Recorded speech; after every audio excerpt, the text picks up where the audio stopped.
Has llegado a este lugar donde las sombras susurran y los secretos nunca descansan. Si deseas seguir entrando a este mundo de oscuridad, deja tu like, suscríbete y cuéntame en los comentarios, ¿desde qué rincón del mundo me escuchas? Quizá no estés tan solo como crees. A través de los años se ha rumoreado en las calles polvorientas de Reynosa que existen ciertos lugares donde el aire se siente diferente, donde la noche parece más oscura que en cualquier otro sitio. Los viejos del barrio hablan en voz baja sobre personas que desaparecieron sin dejar rastro o que regresaron cambiados, con una mirada vacía y una fortuna que nadie puede explicar. Esta historia que voy a contarles no es mía, pero me la contó alguien que juró hasta el último día de su vida que cada palabra era verdad. Se trata de Miguel Ángel Contreras, un hombre común de Reynosa, Tamaulipas, que un día tomó una decisión de la que jamás pudo escapar. Todo comenzó en el verano del 2018.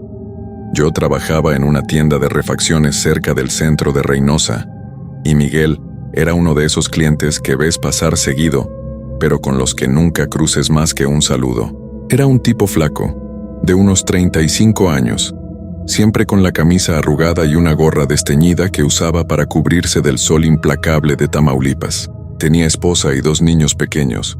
Se notaba que la vida no había sido generosa con él. Trabajaba de sol a sol en lo que saliera, cargando bultos en el mercado, ayudando en construcciones, cualquier cosa que le diera para comer ese día. Un viernes por la tarde entró a la tienda con una cara que nunca le había visto.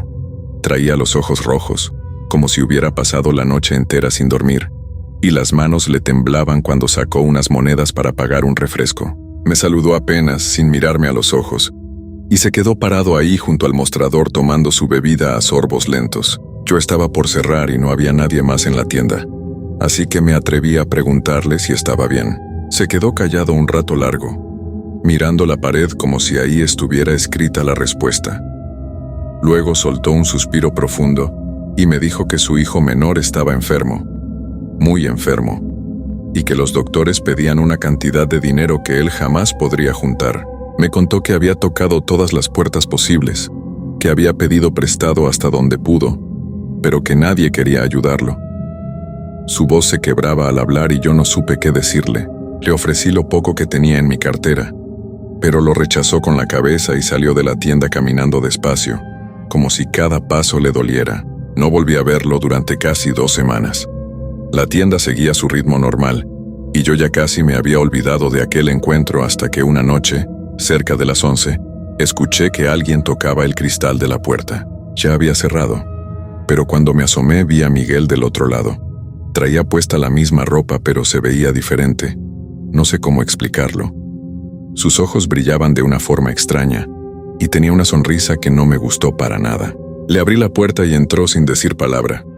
Se paró en medio de la tienda y me miró fijamente. Luego me dijo algo que se me quedó grabado para siempre. Dijo que había encontrado la solución a sus problemas, que alguien le había ofrecido todo el dinero que necesitaba y más, pero que el precio era algo que no podía explicar con palabras. Le pregunté de qué hablaba y soltó una risa seca, sin alegría. Me contó que 3 noches atrás, desesperado y sin saber qué más hacer, había caminado hasta las afueras de Reynosa, por donde están esos terrenos baldíos llenos de basura y perros callejeros. Dijo que tenía en mente terminar con todo, que ya no aguantaba ver sufrir a su familia, pero que mientras caminaba en la oscuridad, con el corazón lleno de tristeza, vio una luz a lo lejos. No era una luz normal, me dijo.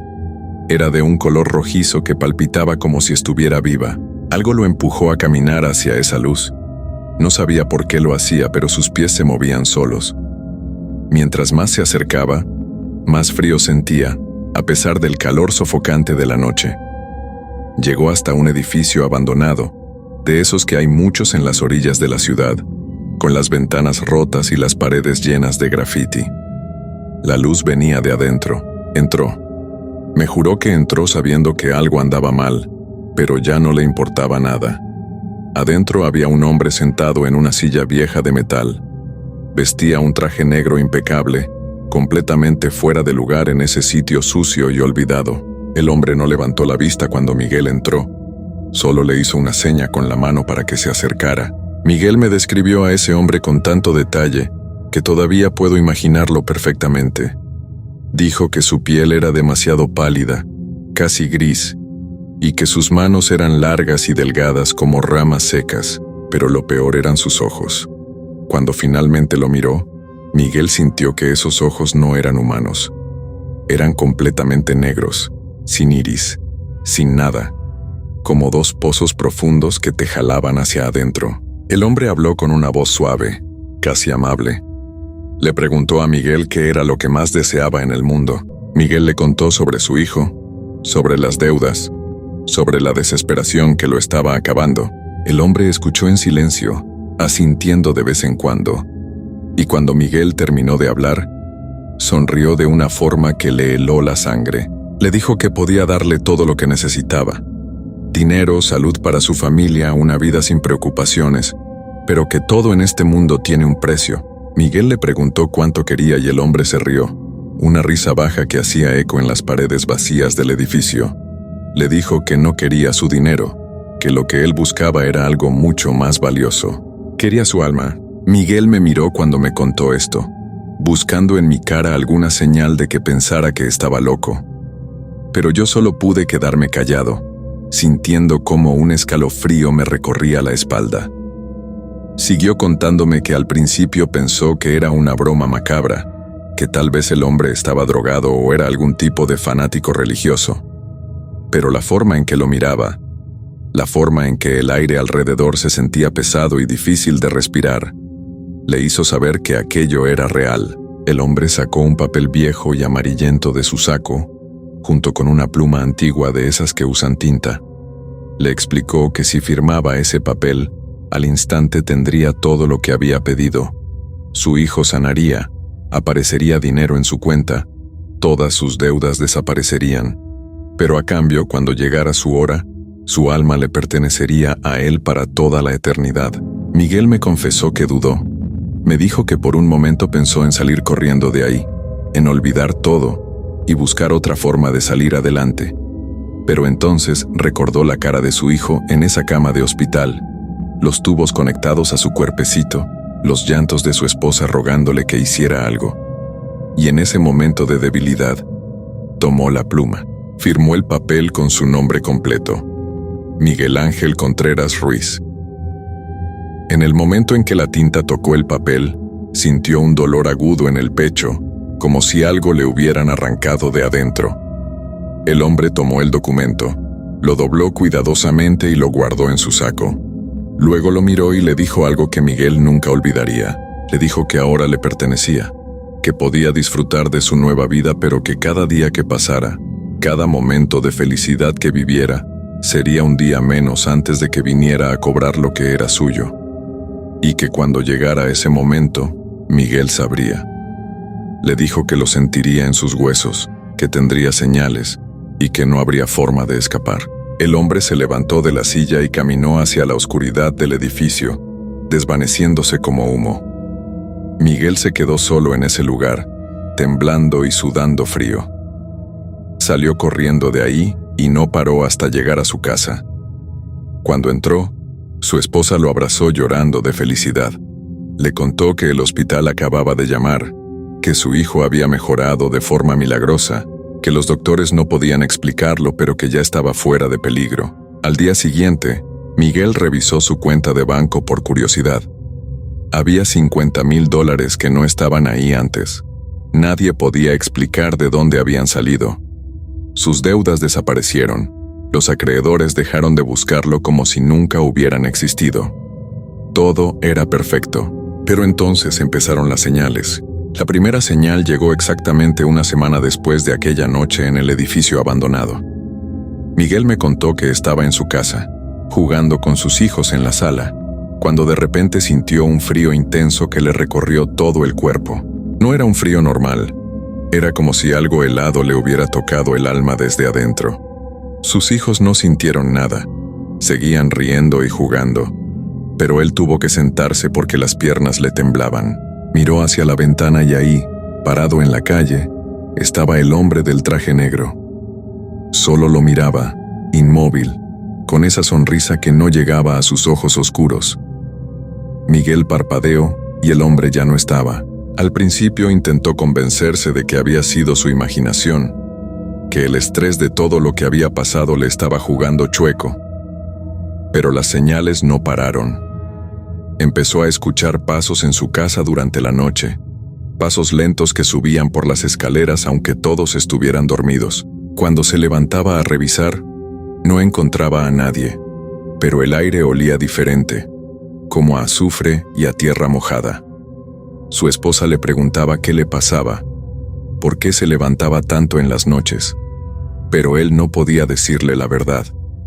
¿Cómo le iba a explicar lo que había hecho? Las sombras también empezaron a comportarse de forma extraña. Me contó que cuando caminaba por la calle durante el día, su propia sombra a veces se movía diferente a él, como si tuviera vida propia. Podía ver de reojo cómo se estiraba más de lo normal, cómo los dedos de su sombra se alargaban hasta parecer garras. Nadie más parecía notarlo. La gente pasaba a su lado sin inmutarse, pero él lo veía todo el tiempo, y eso lo estaba volviendo loco. Un mes después de haber firmado, Miguel consiguió un trabajo bueno en una compañía de transportes. Le pagaban bien, tenía prestaciones, era todo lo que siempre había soñado, pero cada día al llegar a su oficina, encontraba una marca negra en su escritorio. Era como una quemadura en forma de mano, con dedos largos y delgados. Él la limpiaba, la tallaba, incluso lijó la madera una vez, pero al día siguiente, ahí estaba de nuevo. Sus compañeros nunca mencionaron nada sobre esa marca. Cuando Miguel les preguntaba si la veían, lo miraban confundidos y le decían que el escritorio se veía normal. Empezó a tener pesadillas terribles. Soñaba que estaba en un lugar oscuro, completamente negro, donde no podía ver nada pero sentía que había miles de cosas moviéndose a su alrededor. Escuchaba susurros en idiomas que no entendía, gritos lejanos, llantos de personas que pedían ayuda. Y siempre, en algún momento del sueño, aparecía el hombre del traje negro. Se acercaba a él lentamente y le susurraba al oído que el tiempo se estaba acabando, que pronto vendría por lo que era suyo. Miguel se despertaba empapado en sudor, con el corazón latiendo tan rápido que pensaba que se le iba a salir del pecho. Las cosas empeoraron cuando empezó a ver a otras personas. Me explicó que un día, mientras esperaba el camión, vio a una mujer parada en la esquina. Vestía ropa vieja y andrajosa, y su cara estaba completamente pálida, casi azul. Lo miraba fijamente con unos ojos vacíos, sin expresión. Miguel volteó hacia otro lado, incómodo, pero cuando volvió a mirar, la mujer estaba más cerca. No había caminado. Simplemente estaba más cerca. Él se alejó rápido y subió al primer camión que pasó, pero cuando miró por la ventana, la mujer seguía ahí, parada en la misma esquina, mirando directamente hacia él. Después de eso empezó a verlos en todas partes. Personas pálidas con ropa sucia y miradas perdidas que aparecían en lugares aleatorios. En el mercado, en la gasolinera, afuera de su casa. Siempre lo miraban a él, solo a él, como si supieran algo que los demás no sabían. Miguel intentó hablarle a uno de ellos una vez, pero cuando se acercó, la figura simplemente se desvaneció como humo, dejando ese olor terrible a azufre. Su esposa comenzó a preocuparse de verdad. Le decía que ya no era el mismo, que parecía enfermo, que debería ir al doctor. Miguel bajó casi 10 kilos en 2 meses. No podía comer bien porque todo le sabía a ceniza. No dormía porque las pesadillas eran cada vez peores. Sus hijos le preguntaban por qué ya no jugaba con ellos, y él solo podía abrazarlos y llorar en silencio, sabiendo que había cometido el peor error de su vida. Intentó buscar ayuda. Fue con un sacerdote de una iglesia cerca de su casa y le contó todo, esperando que pudiera hacer algo, rezar por él, bendecirlo, cualquier cosa. El padre lo escuchó con atención, y cuando Miguel terminó de hablar, el sacerdote se quedó callado por un largo rato. Luego le dijo algo que lo dejó sin esperanza. Le dijo que había cosas en este mundo que estaban más allá del poder de la iglesia, que cuando alguien entregaba su alma voluntariamente, firmando y aceptando el trato, no había vuelta atrás, que podía rezar por él, pero que probablemente no serviría de nada. El sacerdote lo bendijo de todas formas, pero Miguel salió de ahí sintiéndose peor que cuando entró. Probó con curanderos, con personas que decían saber de estas cosas. Una señora mayor en el mercado le dio hierbas y le dijo que las quemara en su casa, que eso alejaría a los espíritus malignos. Miguel lo hizo, pero esa noche las cosas empeoraron. Los pasos en su casa se volvieron más fuertes, como si alguien corriera por los pasillos. Las puertas se abrían y cerraban solas. Su hijo menor empezó a llorar en medio de la noche diciendo que había alguien parado junto a su cama, alguien que lo miraba sin parpadear. Miguel entró corriendo al cuarto y no vio nada, pero su hijo temblaba de miedo y señalaba hacia la esquina del cuarto, insistiendo en que ahí había alguien. Después de 6 meses, Miguel ya no era el mismo hombre. Sus ojos estaban hundidos, su piel se veía gris y enfermiza. Había perdido su trabajo porque llegaba tarde o no llegaba, porque se quedaba dormido en su escritorio después de no dormir en toda la noche. Su esposa amenazó con dejarlo, con llevarse a los niños porque ya no lo reconocía y tenía miedo de lo que pudiera pasarle. Miguel quería contarle la verdad, pero sabía que no le creería, que pensaría que estaba loco. Una noche, cerca de las 3 de la mañana, Miguel me llamó por teléfono. Yo apenas lo conocía bien, así que me sorprendió que tuviera mi número. Su voz sonaba desesperada, quebrada. Me dijo que necesitaba hablar con alguien, que no aguantaba más. Quedamos de vernos al día siguiente en un parque cerca del río. Cuando llegué, lo encontré sentado en una banca mirando al agua. Se veía terrible, como si hubiera envejecido 20 años en pocos meses. Me senté a su lado y me contó todo otra vez, con más detalles, casi como si necesitara sacarlo de su sistema antes de que fuera demasiado tarde. Me dijo que sabía que su tiempo se estaba acabando, que podía sentirlo en cada fibra de su cuerpo. Las señales ya no eran sutiles. Ahora veía al hombre del traje negro todos los días, siguiéndolo a todos lados, cada vez más cerca. Me contó que la noche anterior había despertado y el hombre estaba parado junto a su cama, mirándolo dormir. Miguel no pudo moverse, no pudo gritar, solo pudo quedarse ahí acostado, paralizado de terror, mientras esos ojos negros lo atravesaban. El hombre se inclinó sobre él y le susurró que faltaba poco, que muy pronto vendría a reclamar lo que le pertenecía. Luego desapareció y Miguel se quedó ahí, temblando y llorando, hasta que amaneció. Le pregunté qué pensaba hacer y me miró con una tristeza tan profunda que sentí ganas de llorar. Me dijo que no había nada que hacer, que había vendido algo que nunca debió vender, que ahora solo esperaba el final. Me pidió que si algo le pasaba, cuidara de su familia, que les dijera que los amaba más que a nada en el mundo, que todo lo que hizo fue por ellos aunque hubiera sido el error más grande de su vida. No supe qué decirle. Me quedé ahí sentado con él hasta que oscureció, sin hablar mucho, solo acompañándolo. Cuando nos despedimos esa noche, algo en mi interior me dijo que sería la última vez que lo vería. Pasaron 3 días sin saber nada de Miguel. No contestaba el teléfono, no lo veía por ningún lado. El 4.º día fui a su casa. Su esposa abrió la puerta con los ojos rojos de tanto llorar. Me dijo que Miguel había desaparecido, que 2 noches atrás se había levantado de la cama en medio de la noche, se había vestido y había salido de la casa sin decir palabra. Ella lo escuchó salir, pero pensó que solo había ido por algo y que regresaría pronto, pero nunca volvió. Lo buscaron por toda la ciudad, su familia, sus amigos, incluso la policía. Revisaron hospitales, morgues, preguntaron en todos los lugares que solía frecuentar.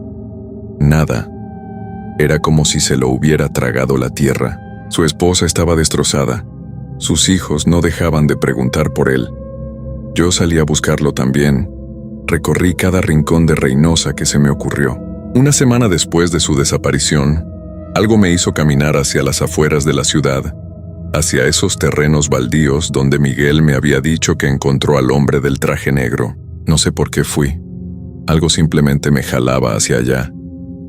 Caminé entre la basura y los perros callejeros hasta que vi el edificio abandonado.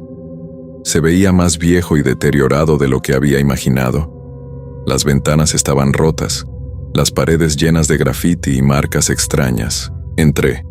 aunque cada instinto en mi cuerpo me decía que me fuera. Adentro olía horrible, a putrefacción y a ese olor a azufre que Miguel había mencionado. Había basura por todos lados, jeringas, botellas rotas, ropa vieja. En el centro del lugar había una silla de metal, exactamente como Miguel la había descrito. Y en el suelo, junto a la silla, encontré algo que me heló la sangre. Era la gorra de Miguel. La reconocí de inmediato, era la misma desteñida que siempre usaba. La recogí con manos temblorosas y fue entonces cuando vi las marcas en el suelo. Eran como quemaduras, formando un círculo perfecto alrededor de donde había estado parado. Y en el centro del círculo, escrito con algo negro que parecía alquitrán, estaba el nombre completo de Miguel: Miguel Ángel Contreras Ruiz. Salí corriendo de ahí y no paré hasta llegar a una zona con gente. Quise reportar lo que había encontrado, pero cuando intenté explicarle a la policía, no me creyeron. Dijeron que el edificio estaba abandonado desde hace años, que probablemente alguien había dejado la gorra ahí tirada. Me trataron como si estuviera loco. Han pasado 2 años desde entonces. Miguel nunca apareció. Su caso sigue abierto, pero nadie lo busca ya. Su familia tuvo que seguir adelante, aunque su esposa todavía tiene esa mirada triste, como si supiera que algo terrible pasó, pero no pudiera explicarlo. Yo no he vuelto a ese edificio, pero a veces, cuando paso cerca de esa zona, siento ese frío que Miguel describía, ese frío que te toca desde adentro. Y lo peor de todo es que hace unos meses empecé a ver cosas extrañas, sombras que se mueven solas, figuras pálidas en las esquinas, y una noche, mientras cerraba la tienda, vi a un hombre con traje negro parado del otro lado de la calle, mirándome fijamente. Tenía en su mano un papel viejo y amarillento. Crucé la calle para verlo mejor, pero cuando llegué al otro lado ya no había nadie. Solo quedó ese olor a azufre flotando en el aire caliente de Reynosa, y en el suelo, donde había estado parado el hombre, había una quemadura negra en forma de mano. Desde entonces vivo con miedo, preguntándome si acaso solo saber la historia de Miguel fue suficiente para que me marcaran también. No duermo bien. Escucho pasos que no deberían estar ahí, y cada noche, antes de acostarme, reviso que todas las puertas y ventanas estén cerradas, sabiendo que probablemente no sirva de nada, porque aprendí algo que Miguel descubrió demasiado tarde. Hay cosas en este mundo que no deberían tocarse, acuerdos que nunca deberían hacerse, y precios que son demasiado altos para pagar. Y una vez que firmas, una vez que entregas lo más valioso que tienes, no hay forma de recuperarlo. Miguel desapareció sin dejar rastro, y yo sé en el fondo de mi corazón que donde quiera que esté ahora, está pagando un precio que durará para siempre. Y lo peor es que nadie puede ayudarlo.